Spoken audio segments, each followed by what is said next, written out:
January 24th, 1943. The radio operator in the basement of the Univermag department store in Stalingrad hunches over his equipment, fingers trembling as he transcribes the message. Around him, the walls shake with each Soviet artillery impact.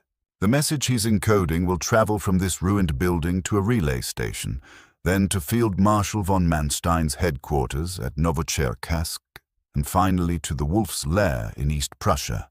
It's from General Friedrich Paulus, commander of the 6th Army, and it contains words no German general has transmitted in this war, a request for permission to surrender. The pocket has been sealed for 63 days. 290,000 German and Axis soldiers are trapped in a shrinking perimeter that measures roughly 30 kilometers from east to west and 15 kilometers from north to south. The temperature hovers at 30 degrees below 0 Celsius. The daily Luftwaffe supply flights, weather permitting, deliver perhaps 100 tons of supplies. The Army needs 750 tons per day just to maintain minimal combat effectiveness. The mathematics of starvation are simple and inexorable. Paulus's message on January 24th lays out the situation with the precision of a man trained to assess military realities. Troop strength is collapsing. Each day brings between 2,000 and 3,000 casualties from combat, cold, and starvation. Ammunition stocks are critically low. The horses have all been slaughtered and eaten. Now, the men are consuming the leather of their boots, boiled into a gelatinous soup that provides minimal calories but at least fills their stomachs temporarily. The message requests freedom of action, the military euphemism for permission to attempt breakout or negotiate surrender. The response arrives within hours. Hitler's order is unambiguous. The 6th Army will hold its positions. No surrender, no retreat. The Führer invokes duty, honor, the importance of tying down Soviet forces, the promise of relief. Paulus reads the message in the dim light of his headquarters bunker, his face revealing nothing to the officers watching him. He folds the paper and places it in his map case. General Arthur Schmidt, Paulus's chief of staff, stands at the map table. Schmidt is a committed National Socialist, a true believer in the regime and its ideology. While Paulus has grown increasingly gaunt and withdrawn, Schmidt maintains an almost manic energy, insisting that relief is possible, that the Army's duty is to resist to the last. When other officers suggest that surrender might save thousands of lives, Schmidt's response is sharp.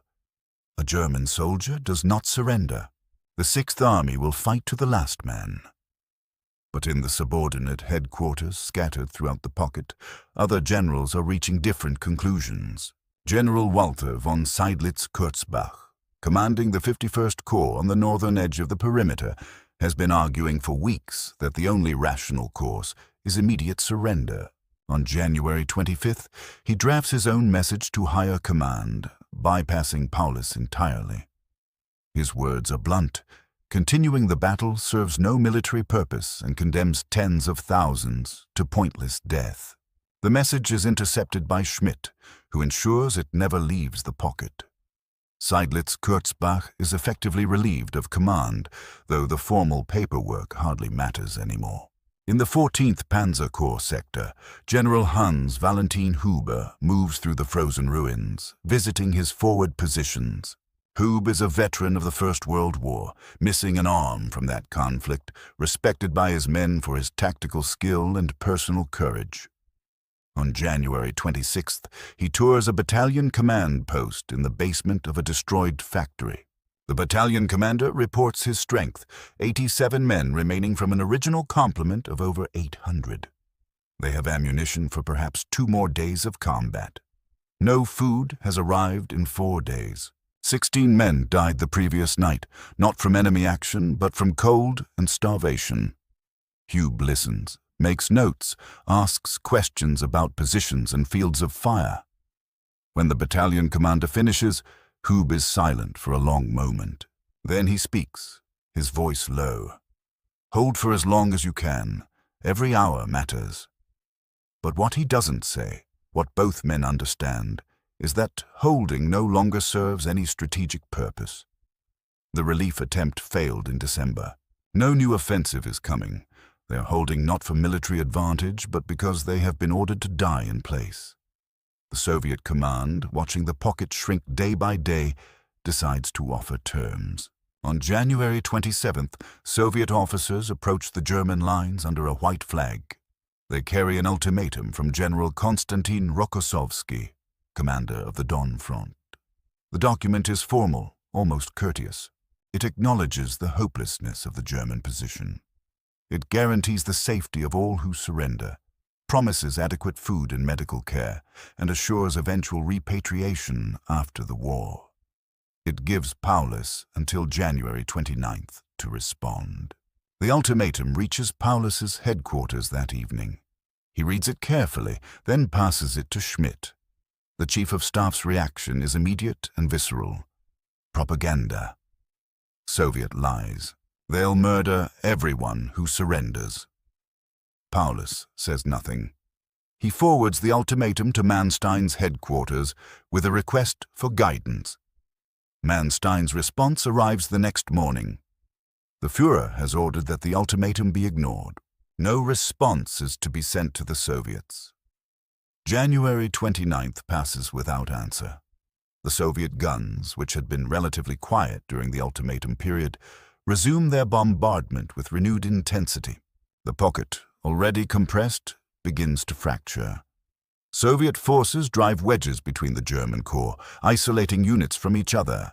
Communication becomes increasingly difficult as radio equipment fails, operators die, and batteries drain in the cold.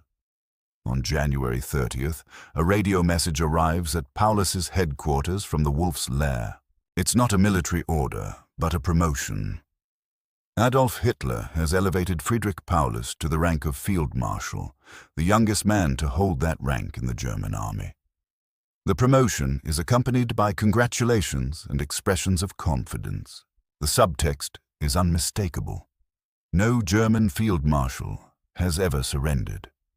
The promotion is not an honor, but a command to die.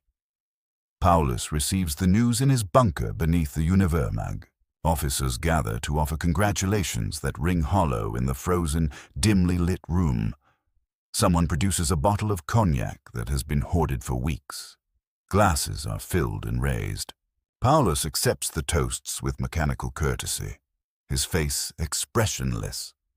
When the brief ceremony ends and the officers disperse to their duties, he sits alone at his desk, staring at the promotion order.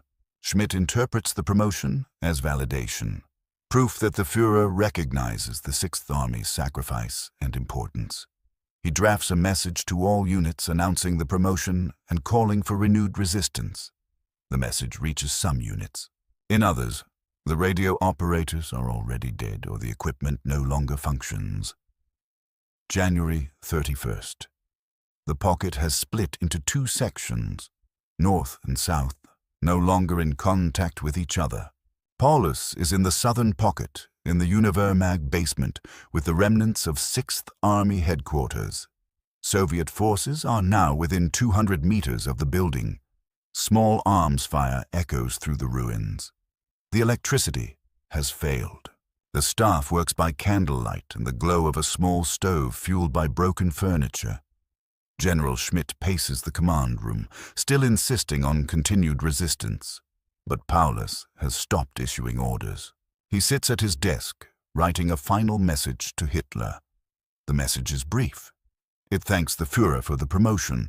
It states that the 6th Army has fought to the last breath as ordered. It expresses loyalty to National Socialist Germany. What it does not say is that Paulus has decided to surrender. The decision, when it comes, is almost passive. On the morning of February 1st, Soviet soldiers enter the Uniwehrmag. They find Paulus in the basement, lying on a cot, sick with dysentery and stress.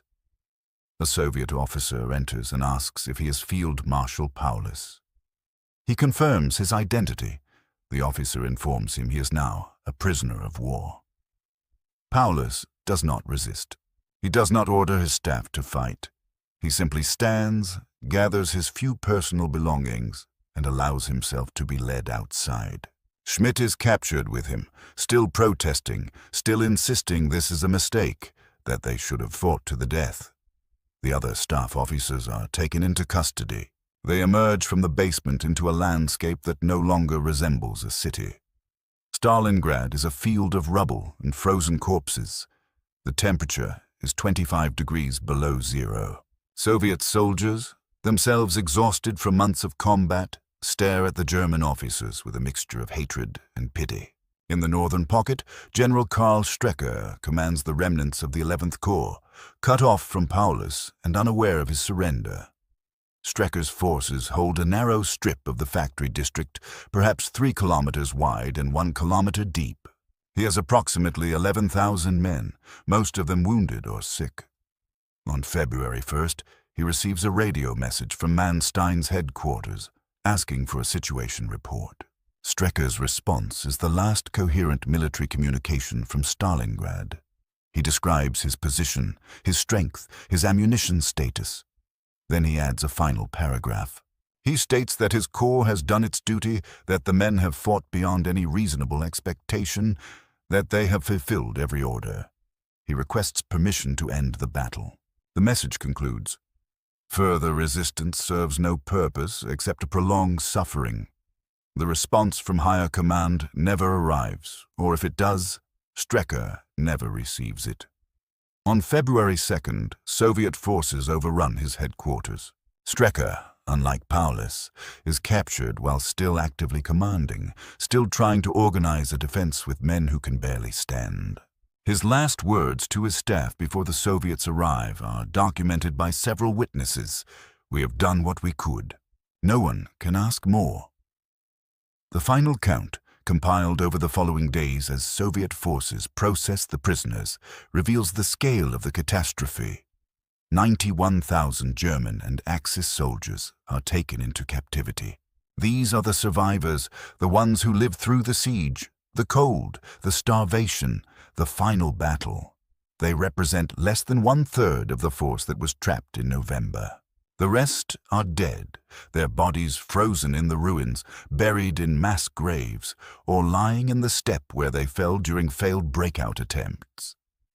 Among the prisoners, Soviet intelligence officers begin the process of interrogation. They are particularly interested in the senior commanders, in understanding the decision-making process that led to this disaster. Paulus, still sick, is questioned in a relatively comfortable room in a Soviet headquarters building. The interrogator asks him about the final days, about why he didn't surrender earlier, about what he was thinking as the pocket collapsed. Paulus's answers are careful, measured, the responses of a professional officer trying to maintain dignity in defeat. He explains the orders he received, the military logic of tying down Soviet forces, the hope that relief might arrive. But when pressed about his personal views, about what he actually believed in those final days, his composure cracks slightly. He admits that by mid-January, he knew the army was doomed. He knew that continued resistance would only increase the death toll. But he had his orders, and he was a German officer, and German officers followed orders. The interrogator asks about the promotion to field marshal, about whether Paulus understood its meaning. There is a long silence. Then Paulus nods. Yes, he understood.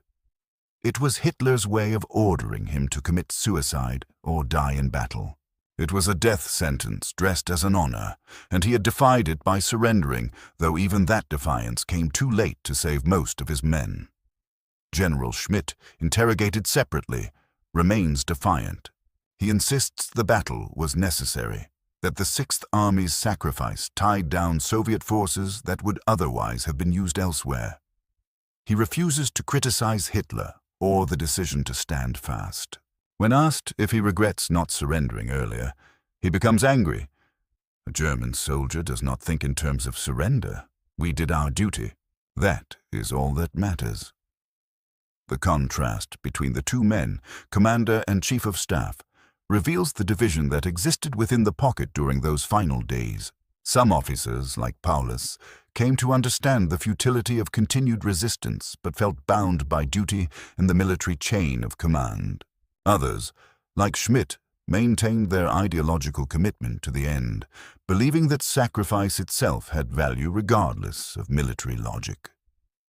In the northern pocket, the interrogation of General Strecker produces different insights. Strecker is asked why he continued fighting on February 1st and 2nd after Paulus had surrendered. His response is documented in Soviet intelligence reports. "I received no order to surrender. I commanded a corps, not the army. I fought until I could no longer fight. What else was I to do?" The interrogator presses him. Did he not realize the war was lost, that Germany would be defeated? Strecker's answer is revealing. "Of course I realized it. Any officer with eyes could see it by January. But that knowledge doesn't relieve me of my duty to my men, to keep them alive as long as possible while still following orders. I requested permission to surrender. It was denied, so I continued." This pattern repeats across the interrogations of the captured generals and senior officers. Most of them, by late January, understood that Stalingrad was lost, that the Sixth Army would be destroyed, that their deaths would serve no strategic purpose. But they continued fighting because they had been ordered to do so, because the military culture in which they had been trained emphasized obedience above all else, and because the alternative, unilateral surrender in defiance of orders, was unthinkable. The Soviet interrogators compiled these statements, looking for evidence of war crimes, for intelligence about German capabilities and plans, for propaganda material. But what emerges from the documents is something more complex. A portrait of men trapped not just by Soviet forces, but by their own rigid adherence to a system that demanded their deaths. General Hans-Valentin Hube is not among the prisoners. He was flown out of the pocket on January 22nd, ostensibly to report to Hitler on the situation, but actually to preserve a capable commander for future operations. His departure was kept secret from most of the army to avoid damaging morale. In late January, safe at Manstein's headquarters, Hube briefs senior officers on conditions inside the pocket. His report is stark. The army is finished. Most men are too weak to fight effectively. Ammunition is nearly exhausted, and continued resistance will only increase casualties without achieving any military objective. Manstein asks Hube what the generals inside the pocket are saying, what their state of mind is. Hube's response, recorded in Manstein's papers, is telling. They know they are dying for nothing. They continue because they are soldiers and have been ordered to continue. But they know. This knowledge, this awareness of futility combined with continued obedience, defines the final days inside the pocket. The generals' communications with higher command become increasingly desperate, not because they believe relief is possible, but because they are documenting the destruction of their forces for the historical record. They are creating evidence that they followed orders, that they did their duty, even as that duty required them to preside over the deaths of hundreds of thousands of men.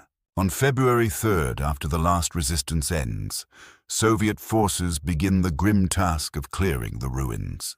They find evidence of the final days everywhere: frozen corpses in cellars, field hospitals packed with dying men, supply dumps empty except for ammunition that was never fired because the soldiers were too weak to carry it to the front lines. They find German documents, including message logs and situation reports from late January, that detail the collapse in clinical military language. One such report, from January 28th, describes a regiment that has been reduced to 43 men. The regiment commander reports that his soldiers are consuming wallpaper paste for calories, that they can no longer dig defensive positions because they lack the strength to break the frozen ground, that they are burning furniture and books for warmth. The report concludes with a request for rations and ammunition. No rations arrived. The regiment ceased to exist as a fighting force 2 days later. Another document, a message from a divisional commander to Corps headquarters on January 30th, states simply, "Division no longer combat effective. Strength 112 men. No ammunition, no food. Request permission to cease resistance." The response, if any came, is not recorded. The division was overrun on January 31st. These documents, preserved in Soviet archives and later examined by historians, reveal what the German generals were saying and thinking in those final days. They were reporting the destruction of their commands with the same methodical precision they had used to report victories in the early years of the war. They were following procedures, maintaining military protocol, even as the institution they served was disintegrating around them. The last radio message from Stalingrad, transmitted on February 2nd, just before Strecker's capture, is brief. Russians at the door. We are destroying our equipment. Long live Germany. The operator who sent it was a 20-year-old corporal from Bavaria. He survived the war and in a 1950s interview recalled what General Strecker said as he composed that final message. Strecker dictated the words, then paused and added, "Sir, make sure they know we fought to the end." Then, more quietly, "Not that it matters now."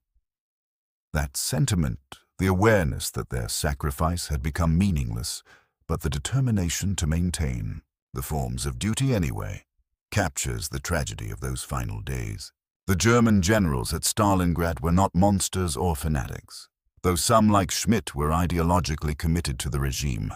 Most were professional officers who found themselves trapped between their military training, which emphasized obedience and duty, and their growing recognition that those values were being exploited to serve a regime that had no regard for their lives or the lives of their men.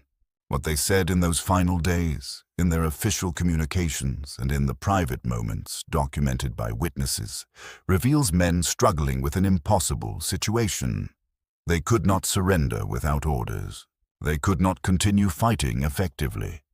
They could not save their men.